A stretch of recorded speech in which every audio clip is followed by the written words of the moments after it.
یسایہ اس کا 59 باب اور اس کی پہلی آیت کو ہم دیکھتے ہیں۔ دیکھو خداوند کا ہاتھ چھوٹا نہیں ہو گیا کہ بچا نہ سکے، اور اس کا کان بھاری نہیں کہ سن نہ سکے۔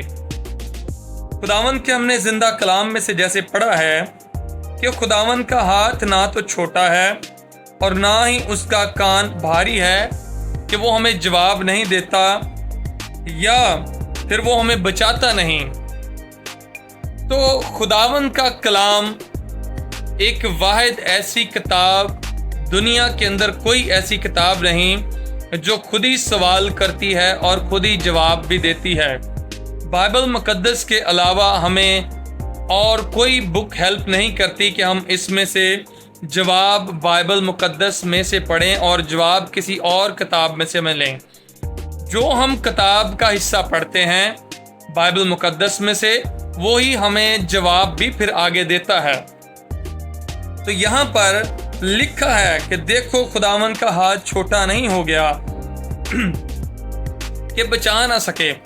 خداوند تو بچاتا آیا ہے۔ خداوند نے قوم اسرائیل کو بھی ان کے رونے کو، ان کے کراہنے کو سنا، اور پھر ان کو فرعون کی غلامی میں سے نکالا، اور خداوند نے ان کو بچایا بھی، اور پھر خداوند نے ان کی آواز کو سنا بھی۔ اس کا مطلب ہے خدا سنتا ہے اور خدا بچاتا ہے۔ تو جب خدا بچاتا ہے اور خدا سنتا ہے، سن کے جواب دیتا ہے، تو اس کا مطلب ہے خدا ہمارے ساتھ ہوتا ہے۔ اور اگر خدا نہ ہمیں بچاتا ہے اور نہ ہی ہمیں ہماری وہ آواز کو سنتا ہے، تو اس کی وجوہات کیا ہے؟ بہت سے لوگوں کو میں نے اس آیت کو رپیٹ کرتے ہوئے، اس آیت کو پڑھتے ہوئے دیکھا ہے، سنا ہے۔ دعا میں اکثر لوگ کہتے ہیں دیکھو خداوند کا ہاتھ چھوٹا نہیں ہو گیا کہ بچا نہ سکے۔ خداوند کا ہاتھ بے شک بہت بڑا ہے۔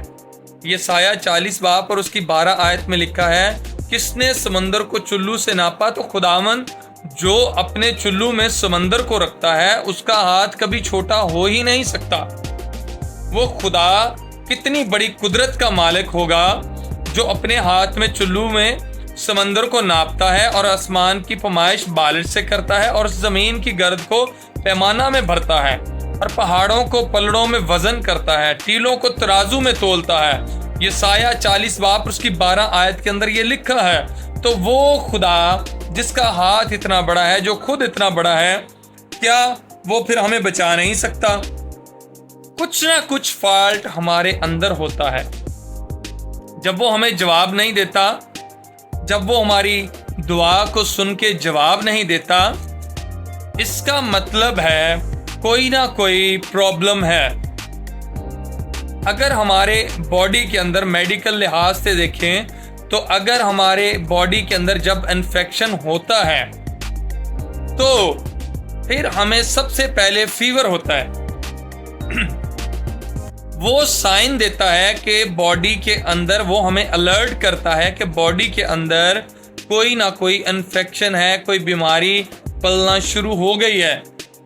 اسی طرح اگر خدا ہمیں چھڑا نہیں رہا، خدا ہمیں جواب نہیں دے رہا، خدا ہماری دعا کو نہیں سن رہا، تو آپ اپنی زندگی پر غور کرنا شروع کریں کہ آپ کے اندر کیا گناہ انٹر ہو چکا ہے، کیا آپ خدا کی مرضی کے مطابق چل رہے ہیں یا نہیں چل رہے۔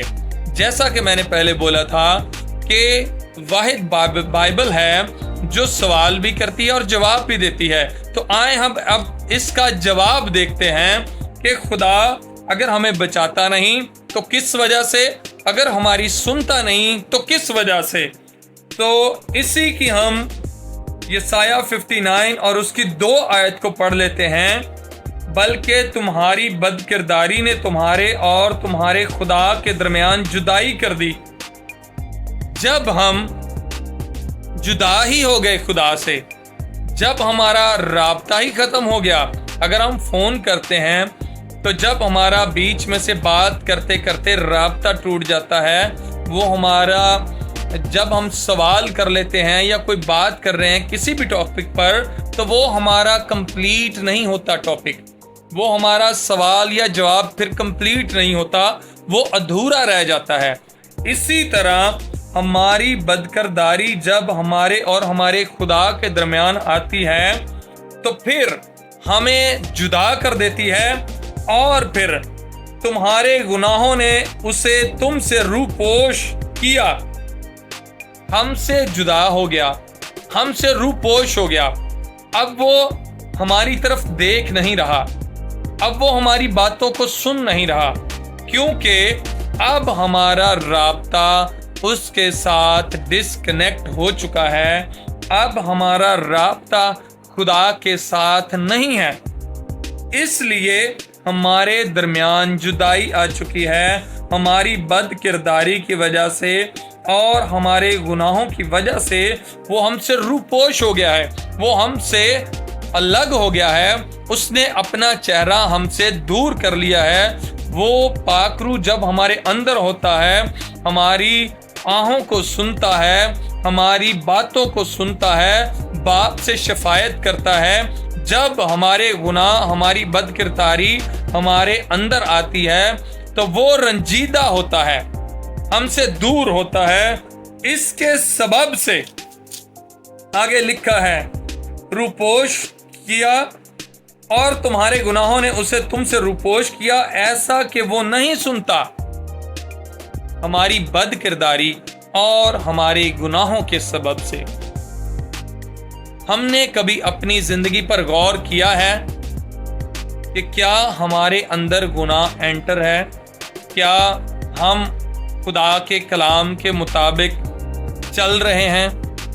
یہ ایک ایسا ترازو ہے، خداوند کا کلام، خداوند کی باتیں، اس کے اندر بائبل مقدس کو پڑھیں اور اس سانچے کے اندر خود کو رکھ کے دیکھ لیں۔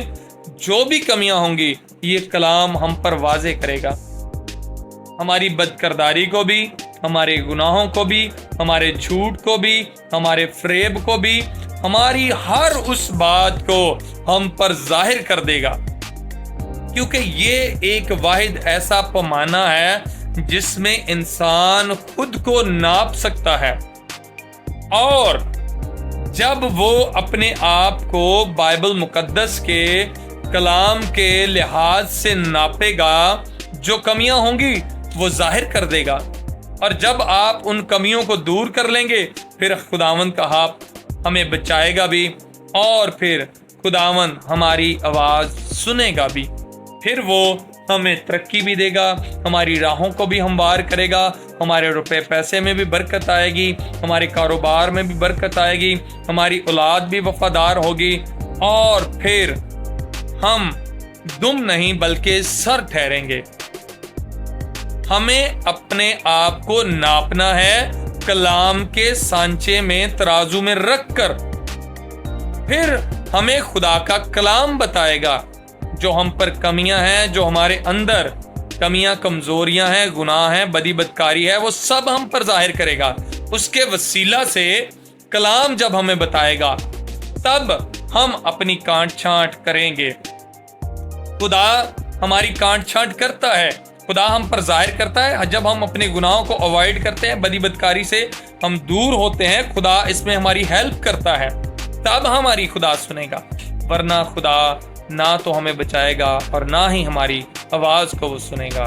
یہ سب کچھ خداوند کے زندہ کلام کے پڑھے اور سنے جانے کے وسیلہ سے ہم لوگ بڑی برکت پائیں۔ خداوند ہم سب کے ساتھ ہو۔